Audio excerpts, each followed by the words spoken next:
dat u hier is vandag, ek weet dis baie weird tye waar ons bevind in die kerk om vanmorgen nou so min te wees. Ek gaan ek later alles verduidelik. Ek dink kom ons begin dan net saam te sing. Ek dink ons mag gaan sing. Want dis hoekom ons hier is om eer aan die Here te bring, sy lof te besing. So namens ons span by Eros, wat baie moeite gedoen het, en vir hulle allemaal sê baie dankie. Hulle het die heel week gewerk, al die protocols te volg, die riglyne, die voorwaardes, vir ons op morgen te wees. Ons stream ook hierdie diens, so vir die wat ons inskakel wil ons, waar jy ook al is, sê baie hartelijk welkom by Eros gemeente, sy eerste erediens na COVID. So, kom ons sit lekker saam. Helena het vir ons 2 liedere voorbereid, ek gaan vir Elsje vra, sy is ons iets toevoeging tot ons gemeente, en ons is nog bevoorrecht dat sy nog kan sing ook. Boonbehalve dat sy baie oulik is, kan sy lekker sit, sy sit prachtig, so sy gaan vir ons sommer die voorsang lei. Ons gaan 2 liedere saam sit, so terwyl ons sit, ek gaan dit aankondig, dan gaan ek dit nie weer aankondig nie, en as ons kan so oorgaan na dit toe. Ons het ons begin met die goedheid van die Here, dat die Here vir ons goed is, ten spyte van die plekke en die oomblikke tye waar ons bevind. En dan te sit en te proklameer, ons is weer allemaal hier saam, om die Here met hom ontmoeting te hê, kontak. So kom ons sit lekker saam, dankie en sê. Thank you.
van die Here vra en wat hy met sy hele lewe sal najaag. Dis die heel belangrikste ding vir hom in sy lewe, na alles wat in sy lewe gebeur het. En dis my so kenmerk van ons vanmôre in die 13-14 weke. Dit is dat hy in die huis van die Here sal bly. Dat hy nie in die huis van die Here sal gaan. En ons is nou in hierdie huis vir 'n lang tyd nie. Ons was in ons eie huis, 'n kerk het huis toe gegaan. En hulle sê dat die NG Kerk is die organisasie met die meeste kombuise in die aard van die saak by die kerk. Want ek nou soos die grootste een, want ons sit in ons kombuise, het ons Ewen Kerk gekyk, Ewen Kerk opgeneem. En ek wil in die huis van die Here bly, oor een rede, om sy goedheid te beleef. En die woord die goedheid kan word vertaal in die Hebreëus, sy lieflikheid, sy heerlikheid, sy skoonheid. Sy lieflikheid, sy heerlikheid, sy skoonheid en sy goedheid te beleef. Al die dae van sy lewe. Genade vir u, vrede van u God, 'n mooi God, 'n goeie God, 'n lieflike God, wat in al ons omstandighede saam met ons is. Mag u genade vind in hom en in sy seun Jesus Christus, wat ons hier by mekaar gebring het in die teenwoordigheid van sy Gees. Amen. Kom ons besing die lof van die Here saam. Bring lof aan die Vader, verheerlik die Seun, vers 1 en 2, ons doen dit staande saam, asseblief.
As dit nou singtyd was op die video's, en julle is dit is maar stil aan ons straat.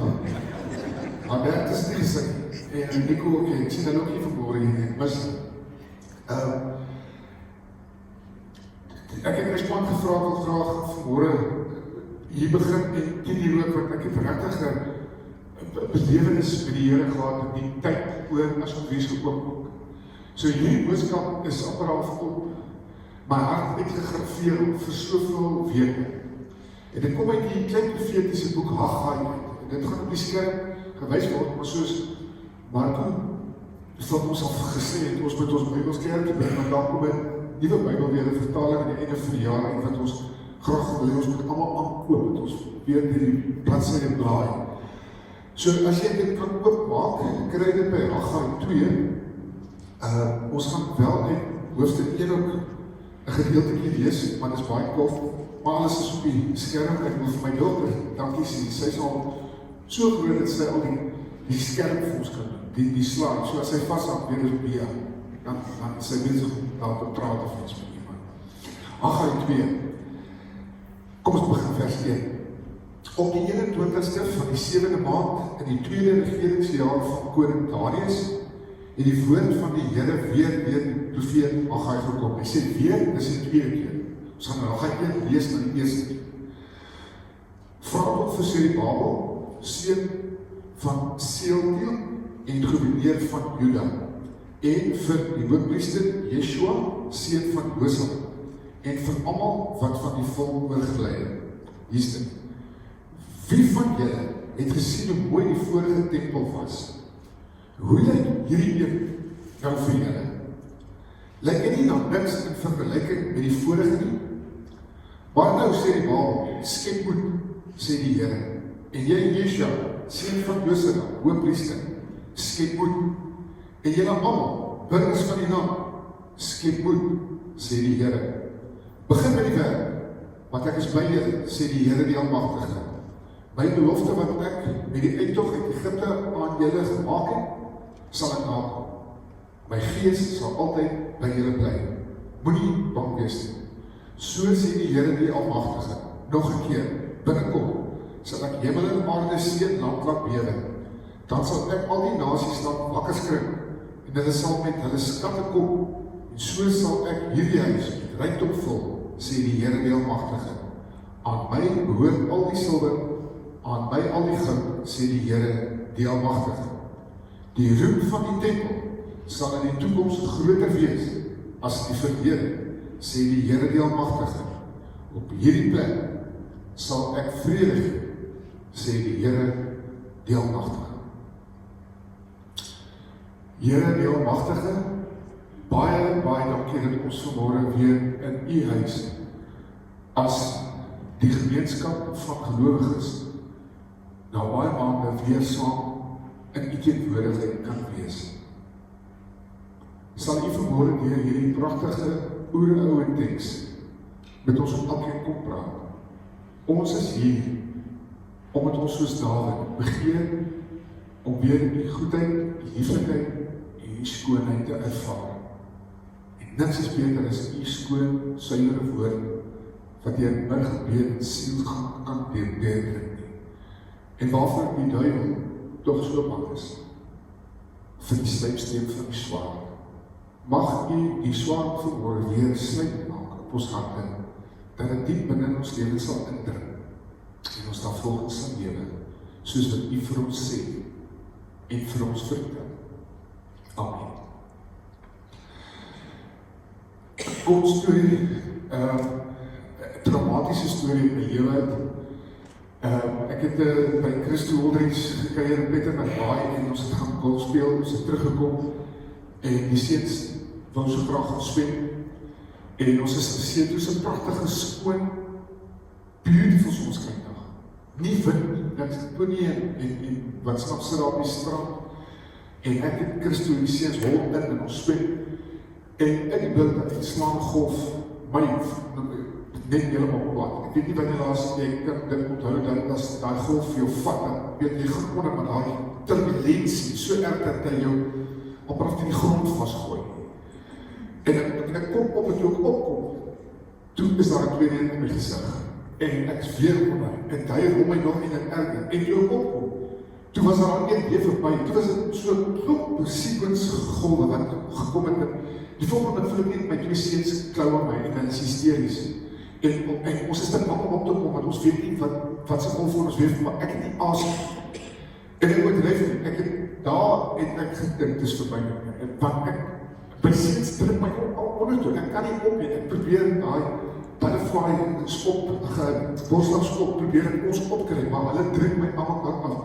Toen jy sit op die straat, en hulle dink ons speel, dis dit is ek raar, ek voel ek gaan doodgaan. En ek het gedoen, die laaste ding wat ek gaan probeer doen, is om hulle tenminste net op te druk, dat hulle nie op doodgaan. Dit een is al reeds ergens hier, nou Stefan, toe jy nou paar af terug, het daar uit daar doodgegaan. Daar ontwikkel strome daar, wat skrik vir niks in 'n oomblik, dis eintlik 'n bitterlike gevaarlike stroom. Christo het my vertel op die aankom van die ou wat daar was, hy het ook geprobeer resenteer om te aan die Here te kom, die ou staan dood. En ek het gedink, dis klaarpraat met my. Ek het die twee seuns opgestoot en op 'n manier het ek my oop opgekry. Maar toe kyk ek nie vir die golwe nie, want wat ek die eerste paar keer gedoen het, is ek het elke probeer kyk, waar is die volgende golf? En toe kyk ek vir hom, en ek sien vir Chris daar, en ek skree met my laaste asem, en Chris, help! En hy sien in my oor, hy is bloedend, en hy swem, maar toe hy sit toe uit die strook. En langs vir die kort te maak, hy het ons gered, en ons het dan op die strand gaan leen, toe net gedog ons speel, ons het letterlik op daar die vlak watertjies gaan leen, ek het net daar van die Here net gesê, Pieter, niet my plan met my lewe, want ek het gedog is klaar. Hoekom ek die studie vir julle vertel is, ek dink dat ons leef in 'n tyd van golf na golf na golf, wat oor ons kom. Oor ons lewens kom, oor ons huwelike kom, en hierdie koue tyd het ek bewus geraak van 'n klomp huwelike wat uit mekaar uitspan, wat verdrink het, wat nie die asem weer teruggekry het. Bekende mense wat ons weet van, besighede, is stikkend geslaan, golf na golf. COVID was definitief 'n paar golwe, maar ek dink 'n paar besighede en huwelike is voor COVID al, het daai eerste of tweede golf al van hulle getref. En as jy een of twee golf al getref is, en dan kom dan 'n klop, dis dan maar 'n moeilikheid. En ek dink dat dit is wat op my hart is. Want as jy so ervaring beleef van terugslag en terugslag en terugslag. Die eerste keer kan jy nog hanteer, maar die tweede en die derde keer sit jy ook onder. Golwe van terugslag, golwe van rampe, krisisse, teëspoed, moeilikheid, teleurstellings, rampe van krisisse, verliese, skades wat aangebring is. Mense beleef die golwe van verwerping, van vernedering. Baie beleef die tyd waar hulle in die rug gesteek is, waar hulle verneem is, bedrieg is, voorgelieg is, en net in die steek gelaat is. En dit wat jou in 'n gevoel van ontnugtering beland, en dis die boodskap wat die Here op hart gesit het. Hoe moet ek en jy in ons lewens, as die golwe hier oor ons lewens kom, en oor ons huise kom, oor ons kinders kom, oor ons skole kom, oor ons besighede kom, oor ons ekonomie kom, oor ons kerk kom, hoe moet ons hierdie ontnugterende toestand hanteer? Want dit is wat golf op golf doen. Hy vang jou op kant, jy is nie reg voorberei vir hom. Jy verwag dalk in die lewe 'n klap, maar jy verwag nie 'n paar klappe na mekaar nie. En dit is presies wat met hierdie volk op hierdie stadium in hulle lewe gebeur is. Hulle was ontnugter, geskok, verward, deur mekaar verslaan, en dit lei tot 'n groot golf in hulle lewens van moedeloosheid. Hulle was moedeloos, hulle was moeg, hulle het moed verloor. Nou as jy moed verloor, is jy mismoedig, ontmoedig. Nou ek hoop jy is regtig daar nie. Maar kom ons hoor wat sê die Here vir ons, wat dalk nie daar is nie, wat te doen het met mense, wat mismoedig is, ontmoedig is, wat regtig ontnugter is oor die omstandighede van die tye. Dis hoekom ek dit op my hart gevoel om uit Haggai te preek. Van Haggai, om net 'n bietjie in konteks te stel, hierdie gedeelte wat ons nou gelees het, gebeur so 20 jaar na die afhandeling van die ballingskap. Die ballingskap was so 70 jaar lang omtrent, toe 'n gedeelte van die volk teruggegaan. Dis nou hulle wat daar is, en hulle het toe hulle daar aankom, was alles nou tegmors.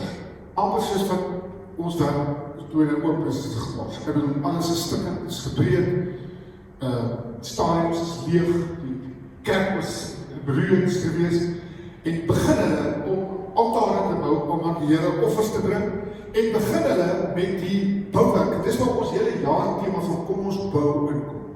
begin hulle met die bouwerk, maar soos het ons hiermee verlede jaar al gehoor het, in die begin van die jaar, het 'n klomp teeslae, terugslae, rampe, teespoed, moeilikheid, alles wat ons nou gesê het, soos golf op hulle gekom, en hulle het die werk opgehou aan die tempel, en eerder begin om hulle eie huisjes te bou, en die ekonomie te bou, amper wat die wêreld nou wil doen sê, nou moet ons oopmaak, en ons moet nou die ekonomie bou, ons moet die landbousektor aan die gang kry, ons moet weer die mynbousektor aan die gang kry, ons moet weer die ekonomie net stimuleer, dis wat hulle toe nou gedoen het, vir omtrent 19 jaar, op 20 jaar, bou hulle net aan hulle eie huise.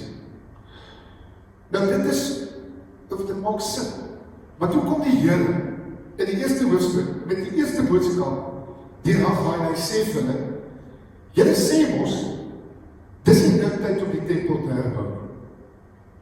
En dan van die Here dan, deur vir basies te sê, julle kan nie net julle hande, en ons gaan die hand metafoor baie gebruik vandag, en ons gaan by die immers opkom met die hande. Julle kan nie net julle hande werk vir julle eie lewe, vir julle eie huise, vir julle eie ekonomie, vir julle eie geld, vir julle eie voorbestaan gebruik. Julle kan nie. Julle moet julle hande gebruik om die tempel op te bou. Ek dink baie mense se lewens is hier, is ouens skarrel nou om hulle eie lewenshuise, hulle eie lewens nou in reg te kry. En dit te sorg dat dit swaar. Die vraag is, hoeveel tyd gee ons vir God se werk? In die wêreld ons vandag, om die koninkryk te bou. Daai en die Here baie met my hieroor gepraat. Dink dit net met jouself en met jou eie oorlewing besig wees. Dat sê die Here vir hulle, hy is ongelukkig en hulle moet begin bou aan die tempel. Dan begin hulle. En glo dit of dit nie, net na 3 weke is hulle waar Haggai 2 is. Hulle is moedeloos. Hulle is mismoedig en hulle wil nie bou. 2 groot redes. 1, dat hulle terugslae beleef was vir hulle erg.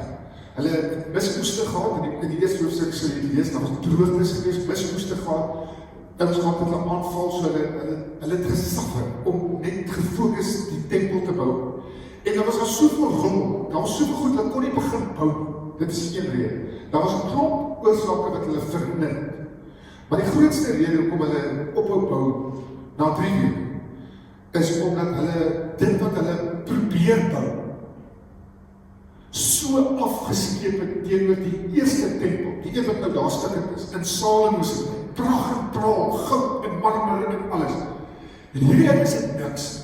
So hulle bou uit hulle ellende en uit hulle armoede uit, en hulle vergelyk dit, en hulle is absoluut ontevrede oor die gehalte en die kwaliteit van die tempel.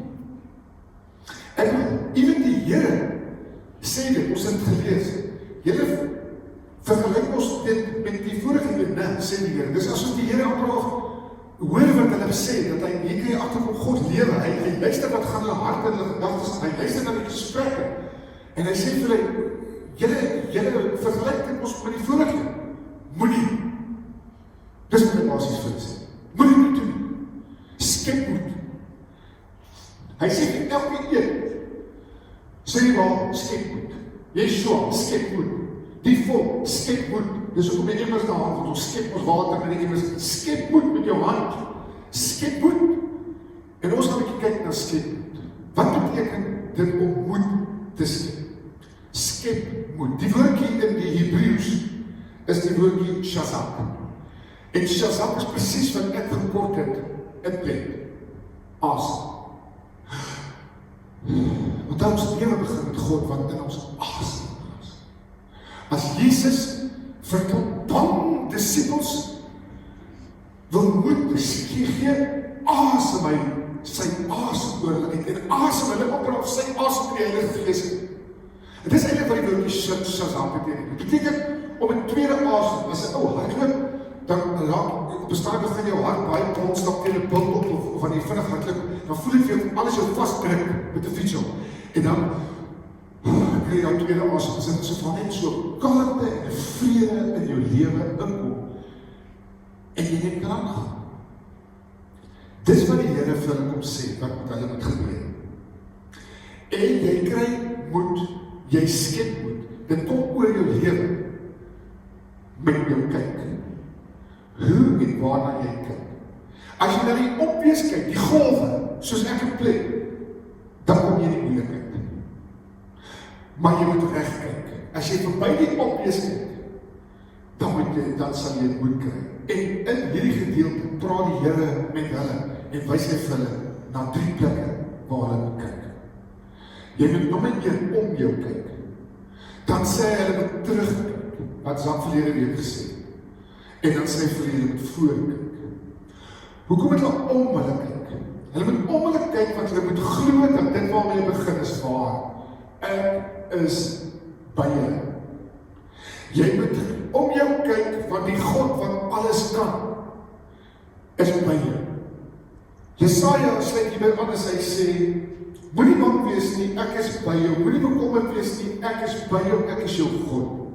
Ek versterk jou, ek help jou, ek hou jou vas weer met my eie hand. So jy moet om jou kyk na die hand van God. Want vriende, ons kan in verwarde tye, in tye wanneer die golwe kom na mekaar, kan hulle vir God regtig mis. Kan regtig mis. Dan raak jy angstig, jy begin gespanne raak, jy begin verward raak, en jy begin op irrasioneel optree. So wat ek wil probeer sê is, kyk om julle en laat my daar wees, my teenwoordigheid wees, soos 'n hand, as dit waar jy jou kom vashou, wanneer jy bang is in die nag, iemand hou jou vas, dan kry jy kalmte. Tweede ding waar hulle moet kyk, is hulle moet terugkyk soos Zak gesê, en hulle moet weet, God het in die verlede. Maar na hy vir hulle sê, deur Haggai, ek is by julle, dan vat hy hulle terug na die beloftes toe, wat hy aan Abraham al begin maak het, en in Egipte laat waar word, en so hy laat hulle verstaan, as jy hulle terugkyk, sê hulle, ek het die goed wat ek beloof het, alreeds in julle lewe waargemaak. Sodat jy dan met 'n vertroue vorentoe kan kyk, omdat God het, glo jy nou, God sal. God het, God is, God het, en God sal. So, dis die 3 kyke wat hy vir hulle gee, sodat hulle in die toekoms in kan kyk. Want hulle kyk in die ruïnes vas. Hulle kyk vas in dit wat nie reg is. Hulle kyk vas in die 3 dodelike fees. En dit maak jou ongelooflik ontevrede. Die 3 dodelike fees in hierdie wêreld waar ons leef, is nie vas. Die 3 dodelike fees is as daar geen vordering is nie, as daar geen verandering is nie, en as daar geen verbetering is nie, dan voel jy, wat help het? Ek doen het. Wat help het? Ek try. Dit kan met jou huwelik wees. As daar geen verbetering, geen vordering, geen verandering in die huwelik kom nie, dan verloor mense nie moed.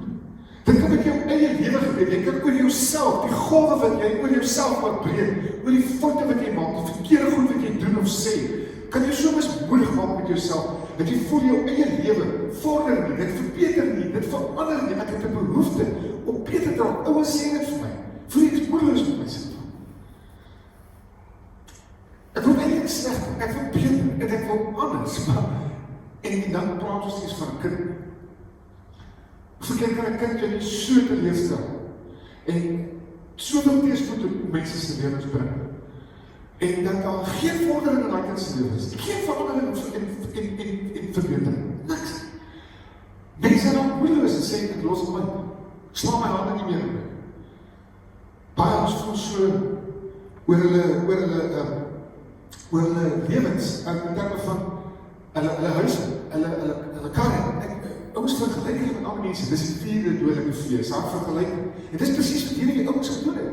Hulle vergelyk, hulle tempeltjie, hulle ou sterk, patetiese handewerkies, jy moet onthou, hierdie tempeltjie wat hulle nou bou, soos 'n shack gelyk teen 'n paleis, want Salomo se was soos 'n paleis, en hulle se lyk amper soos 'n shack, dit lyk soos 'n blikkieshuisie, en hulle vergelyk dit daarmee, en hulle raak moedeloos, want as hulle daarmee vergelyk, dan sê ander, dan hulle sit steeds nie af. Soveel mense hoor ek dit praat van. As ek my huwelik met ander mense vergelyk, as ek my kinders met ander ouens se kinders vergelyk, as ek my lyf, dan nou se lyf vergelyk, as my dit besef. En dit vul my met 'n golf van mismoedigheid en van ontevredenheid en 'n diep ongelukkigheid. Dis waar hulle was. En dis hoekom hulle ook daar was. Dan kom die Here en in die laaste paar verse van hoofstuk 2, wat baie mense dat nie so verstaan, hoekom hy daar praat oor goud en silwer en die tempel sal groter wees as wat hy was. Kom ek verduidelik dit vir julle. Hy sê vir hulle in die eerste boodskap, ek is ongelukkig dat julle julle eie huise, maar julle dink net in julle eie lewens. Julle los my lewe, my wêreld, my koninkryk. Daar waar ek teenwoordig gewys word in die wêreld, die tempel. Julle steur julle op. Dan begin hulle. Dan stop hulle, dan sê Paulus vir al die lewens. En dan kom hy en hy lig hulle oop, hy sê, kyk, om julle, by julle, as julle terugkyk, en julle weet, ek het al, en ek sal, dan vat hulle in die toekoms. Dis hoekom hy daai woorde gebruik van die roem van die tempel in die toekoms sal groter wees as nou. Nou wat beteken dit? Kom ek vertel vir julle wat beteken dit. Jesus Christus verwys na homself as die tempel. God was teenwoordig in tempels. Jesus kom as die lewendige tempel, die teenwoordigheid van God, kom sê. En dan sê die woorde wat hulle eintlik oorvonnis. Dis eintlik hoekom hy doodgemaak het. Want hy nou God gelaste, as hy sê, ek is God, want God leef in tempels. My tempels sal afgebreek word en na 3 dae opgebou. Dis wat nou al lees verwys. Is daar nou eendag 'n tempel sal wees wat nie met stene is. So hou nou aan bou met hierdie ding. Want omtrent 500 jaar later, toe Jesus Christus gebore is, toe preek hy die tempel. En dit was 'n aansienlike mooi tempel, want deur die eeue het God, met gelowiges en ongelowiges, en mense uit alle nasies en volke, het God 'n plan gehad met die bou van die tempel.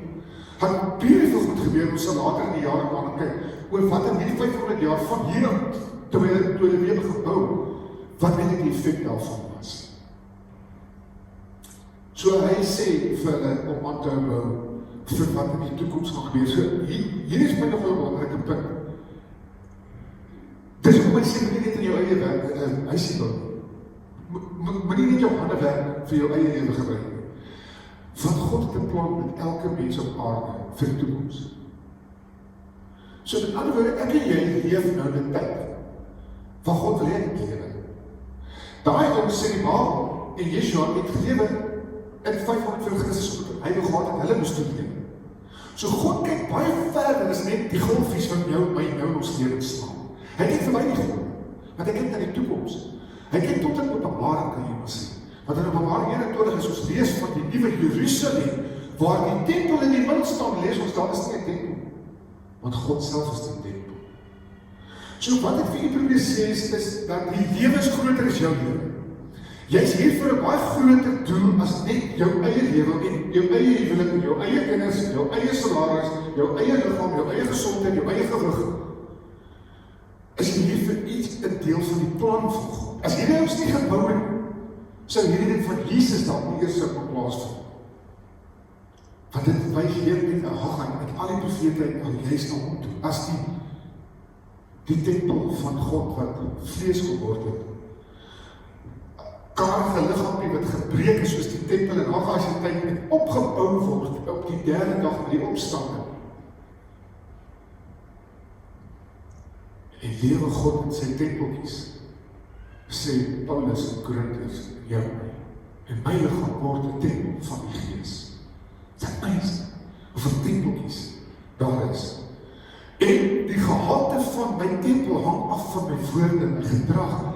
En of jy die goedheid van God in jou tempel beleef, die lieflikheid en die heerlikheid, dit operaal weer speel in 'n wêreld daar buite. Ek het gister by 'n ou gemeentelid vir ons gekuier wat siek is, baie siek is. Ek gaan maar sy naam sê, Gerrie. En op as ek Gerrie, dink ek nou ewe skielik genoem. Gerrie probleem. En sy liggaam is stikken met die kanker. Maar ek ry af weg en ek is so emosioneel. Want soos die eerste keer toe ontmoet het, hy het 'n sagtheid in sy gees. Iets pragtigs. Wat my nie aangryp oor hoe hy praat en hoe hy dink, iemand spesifiek. Golf na golf om van terugslaan te lees dat ons oor gekom. hy sit daar, omdat hy die goedheid van die Here in sy lewe lewe. Ek ervaar het in sy sagte gees en in sy vrede wat hy het. En dis waarom hierdie teks afsluit. Vrede. Wanneer jy die gees van God in jou lewe kon kry, en hy laat jou om jou kyk en jy ervaar God is by jou in jou. God het in die verlede homself al groot bewys. Hoeveel keer het jy nie gehelp met goeders nie? En hy sal jou ook met wat ook al nou gebeur in die toekoms dan. Weet jy waar kom jy uit? By 'n punt waar jy jou omstandighede aanvaar. Iemand wat sy omstandighede aanvaar word nie ontnigter nie. Hy word nie deur die golwe van twyfel en van mismoedigheid en moegheid en frustrasie, kwaad, woede gevul. Het is 'n vrede wat in jou lewe kom waarvan Paulus praat wat die verstand nie kan verstaan. En ek dink dit is God se begeerte vir ons as gelowiges in hierdie tyd. Die wêreld is ontstel, die wêreld is ontnigter, die wêreld is gespanne, die wêreld is bekommerd, die wêreld beskuldig mekaar, blameer, vergelyk, weer daar, is hierdie skuld daai. Die wêreld is beperk. Kyk maar na dit. Ek is so moeg voor om uit dit te kyk, maar as jy kyk elke plek wat in daai kameras wys, is daar nood, is daar chaos, is daar moeilik, is daar ongelukkig, is daar tevredenheid. Golwe en oor weer slaan, nou weer met rampe ook, natuurrampe, ons is ekonomies ons mos nie, dan word die rampe ons opgekryk, dan sit er nog die Black Lives Matter, die hele ding van nasionalisme en racisme, wat in die wêreld is die mekaar, die wêreld het nou hierdie mense van Haggai nodig, kalme mense, met 'n sagtheid in hulle, wat gerig is op 'n God wat by my is, was en sal wees, ek gaan my nie laat skryf. Ek gaan God se werk in die wêreld daar buite doen. Ek gaan die geur wees daar in die wêreld daar buite. Dis my boodskap. Maar die een hierna,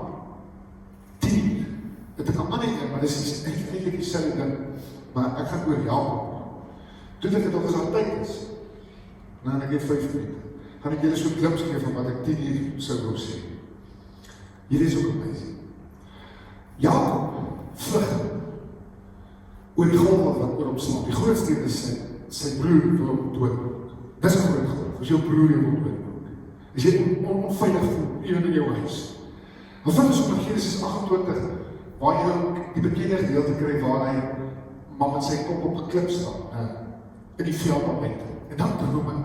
Dan droom hy oor 'n leer wat van die hemelse punt af tot op die aarde is, en die engele op en af is, en dan staan God by hom, en praat God met hom, en sê God presies dieselfde brief vir hom, as wat hy later van Haggai sou sê.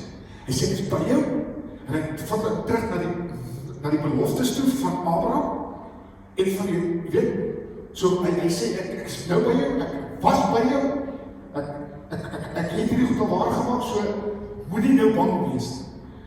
En ek sal dit ook met jou wees waar jy ook gaan. Ek sal vir jou voorspoed gee, ek sal jou seën, sê die Here, dit is 'n kragtige woord. En dan lees ons hy word wakker, en dan skrik hy, want hy het God gemis. Dis wat ek nou probeer sê, die mens kan vir God mis, in die alledaagse, want die droom is 'n alledaagse menslike ding. Jy kan vir God in die alledaagse mis, kan mis. En ek kan vir God mis. Ek kyk bietjie wat gebeur, met iemand wat vir God miskyk. Kyk wat gebeur as jy nie op hierdie punt wat Haggai nie soms kom. En dis 'n kort wat ek nie vir julle sê dat die boodskap nie nader gaan. Hy kom by Laban aan. Hy raak verlief op Rachel, want sy was baie mooi. So dis so sê die jaar was die eerlike enetjie. Hy vra haar om haar hand. Dit word vir hom gegee by 7 jaar oud. Na 7 jaar word die troue beplan, die twee gestrou, en dan hierdie skokkende woorde. Dit is seker die skokkendste woorde in die Bybel. Nee, daar is 'n ander plek ook. As ek nou mooi dan, ja, daar is 2 plekke wat ek die skokkendste woorde. Toe Judas byvoorbeeld gesê vir die ouens, ek het 'n fout gemaak om Jesus te verkoop, te sê hulle, niks met ons nie doen. Dit is my hart. Jy sien nou iemand toe gaan nie, ja, dit jy altyd voor hom, en sê, kon ek dit so doen. Maar jy lees in die Ou Testament die skokkendste woorde. En in die môre sien hy, dit was al die tyd, Lea. Hoe moes hy gevoel het? Wie wat sy groot ontnigtering was het vir hom? 7 jaar werk in die ou, en hy kry die wat ek wil hê. Hy kry die lewe. Hy kry die vir wie hy lief is nie, hy sal ook vir die fees nie. Hy is onnuchter, hy is geskok, hy is verward, hy is deur mekaar, hy is ontstel, hy is ongelukkig met wat hy geet. En dan besluit hy, he will take things in his own hand. Weer ja, nie om moed te skep, maar om sy plannetjies te maak. Want dan trou hy nog steeds uit die hart was streep met Rachel. En hy meld man vir die lewenslange hel. As daai twee sisters in competities met mekaar beklei, sy lewe word met hel gevul as eie plan. Hoekom? Hy het nie geweet God, hy het vergeet Gods by, maar hy het ook nie die nacht gemis, hy het ook in sy lewe gemis. Maar hy het met in sy lewe gedink, dat God sy plan vir hom was Lia. Sy was oortuig is Rachel, God maak 'n fout. En baie mense nou sê, en hulle hele was God maak 'n fout. Ek soek nie vir Lia nie, ek soek nie die vrou nie, ek soek nie die kind nie, ek soek nie die werk nie, ek soek nie die koude ding. Dis my Lia, dis baie mense se Lia's, jy sit daar langs Lia. Jy kom maar by die huis uit van Lia, wat jy nie wil hê. Dink jy te fout gegaan? Wat moet jy die kind gehad het, sê nie. Kyk wat sy gaan neem in die lewe. Wil jy nie werk nie? Wil jy nie die land bly nie, man? Wil jy nie die dorp wees nie? Mense skille wat hulle sit so, hoeveel mense sê dit? Dit vertel my van Elias. Nooit so dat God se plan Rachel was. Want Jesus kom by die stand van wat? Jesus kom by die stand van? David. En David kom by die stand van? Juda. En Juda was die vierde seun van Lia. Ja, nie Rachel. Lia was al die tyd sy Godse plan. Maar Jakob mis sy hele lewe deur, want op 147 jaar maak hy vir die eerste keer vrede, wat ons nou oor praat, met sy omstandighede. Maak hy vrede, weet julle, hoe weet ons dit? Hy begrawe vir Rachel langs die pad, die een wat hy sy hart opgesit, sy plannetjie, Rachel. En dan sê hy, begrawe vir Lia in die familiegraaf waar my opa, Abraham en Sarah begrawe, sy en sy vrou, my pa, Isaac en Rebecca. Begrawe vir Lia daar. En as hy doodgaan, dan word hy saam met Lia begrawe, nie Rachel. Op die einde van sy lewe besef hy, God se plan. Dis my baan. Maar ek wil nie 147 jaar oud word om vrede te maak met my Lia's. En ek moes diep genadink oor die Rachels in my lewe, my eie plannetjies, my eie intensies. Is dit regtig God se wil, is dit sy plan? Miskien moet ek net 'n bietjie meer bid vir God oor die Lia's in my lewe, en nie net te vinnig Rachels in 'n plek inbring. Ek ken baie mense wat met 'n Lia getroud is, gaan los en met 'n Rachel trou. En het nooit gelukkig is. Is net nooit God se plan. So ek weet nie wie jou Lia is nie, maar ek weet ook nie hoe jou tempel is, jou geestelike lewe nie. Jy kan ook aan tevrede wees, jy kan ook gelukkig wees soos die volk, of jy kan ook so met jou Lia ongelukkig wees soos wat Jakob was. Maar God sê, moet nie my mis. Skep asem en maak vrede. Here sal U vir ons hierin help, want dit is maklik om oor hierdie goed te praat.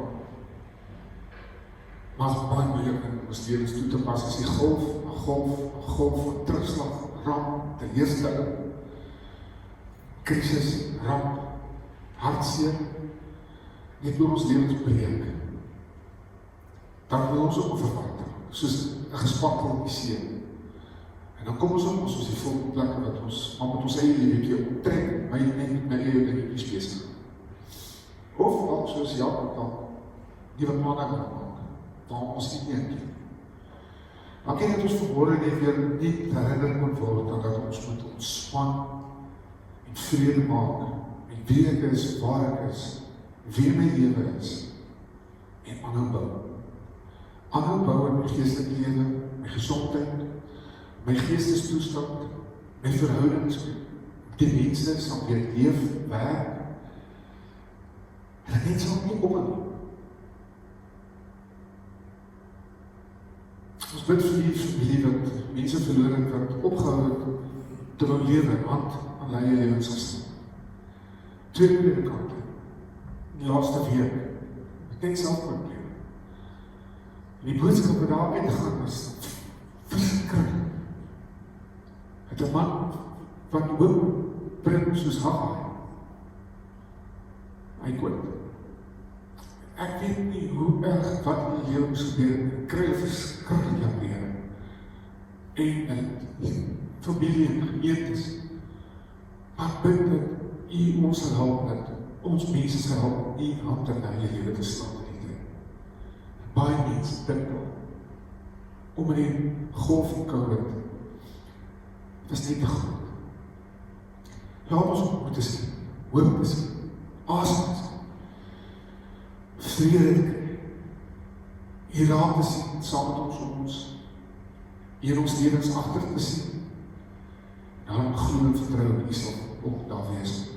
Morgen, as dit dan die nuwe groep ontwikkel ons, een wat ek nie voorbereid is, dan weer by my kom. Mag hierdie boodskap dan vir my lewe gaan, vir my asem. Amen. Ons gaan, ek besluit ons gaan die kollektes doen nie. As ons nou die ding reg doen, dan moet ons die kollektes doen nie, want dan beteken dit ons skep ons nou weer van hand tot hand aan. So ons het gedink, ons gaan die kollektes wat is ons by ons brief 4 deure, ek dink ons kan nie, is so 2 deure, ons kan nie die uitgegaan kon. Is daar 2 mandjies, daar is 'n mandjie en daar is 'n mandjie. As jy dan oevers die kollektes daar kan gooi as jy uitgaan, sal het baie dankbaar wees. Dan is tee met lekker skons, poenie, beeld, tot opdag toe skons gebak, baie lekker, so gaan eet ietsie, kom ons kry die saam, ons moet so 10 uur, kwart uur, moet ons mag gaan, want dan door die 10 uur ouens aan te kom, ons wil nie die groepe clash het ons nou, kan er nie te veel mense is. So, dit is goeie tye, maar dit is hoe dit is, waar ons maar moet gehoor gee. Hoe dit nou gaan werk, net om af te sluit voor ons die sloklied sing, hoe dit gaan werk voor het, ons gaan nou maar vir die rest van die jaar met die 8 uur en 10 uur dienst aan. Ons het die voordeel van nou Irina, tenminste, wat ons organis is, om die 8 uur dienst te speel, meeste van die tyd, ons gaan het maar so oprig, dan 10 uur in die band. Ek en Zak en Marco gaan afwissel, elke sondag, om een toerusting en lering nou my groot verantwoordelikheid en rol geword in die jaar, gaan ek elke sondag by 'n diens preek, en dan gaan Zak en Marco by afwissel. So ek sal nou bijvoorbeeld nou oggend, en dan sal Zak bijvoorbeeld om 10 uur, en volgende week sal ek 10 uur, en dan sal Marco weer 8 uur. So ons het lang gevat om die so uit te werk, en daar 'n mooi ritme is. En ons gaan die goed ook stream, want baie mense gaan ook nie weer terug kerk. Kerk het verander. Baie mense is bang, hulle is ook so min as oor. Die dienst daar is so naby 200, maar mense is bang, en dit verstaan het. Vooral ouer mense, wat dan miskien 'n vryheid is. Dit is reg. Maar so ons ook vir hulle nog in die loop hou, so daarom stream ons die goed, so dat mense dan weer dan kan kyk. So julle kan ook nou, as julle nou huis toe gaan, ook na die 10 uur diens kyk later, as jy op die YouTube ook gaan, en op die Facebook van Eros, gaan jy daai diens kan sien. So die luister in 2 dienste, dan tikken, dan kan jy nou nie by. Maar so dis ons het nou maar gaan doen, dan gaan ons maar kyk waar het ons bring. Dan gaan wel tyd wees, en dis my slot, waar al 1 diens is, en dan gaan ons ook maar in die oude aan 9 uur maak, dit sal bijvoorbeeld die vakanties wees, wanneer dit moet so sin is, nou 2 uur werk te hê, dan sal ons in hand mee afkom. En wanneer ons bijvoorbeeld 10e maand het, of 'n oesfees het, of 'n groot nagmaal het ons besluit, dan gaan ons net 1 diens hou, waar ons dan nou al die mense, hoopelik in daai tyd is die getal meer as 52. Die is ons ook nie weet. Maar vertrou, en ons gaan along the way saam soos wat die Here vir ons wys. Baie dankie dat u was. Dit was baie lekker, eerlik vir my om met u te kon praat weer. So, kom ons sluit af. Eer aan die Vader, wat alles gemaak het. Eer aan die Seun, ons verlosser en vriend. Eer aan die Gees, wat ons lei in die waarheid. Kom ons proclaim dat ons dit glo. Kom ons sluit af, staan af. Hear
ons Here Jesus Christus en die liefde van God, ons Vader, en die gemeenskap en die inwoning van God se Gees in ons lewens, sal in die toekoms met ons wees, dat wanneer die golwe oor ons lewens kom, ons nie onderbly.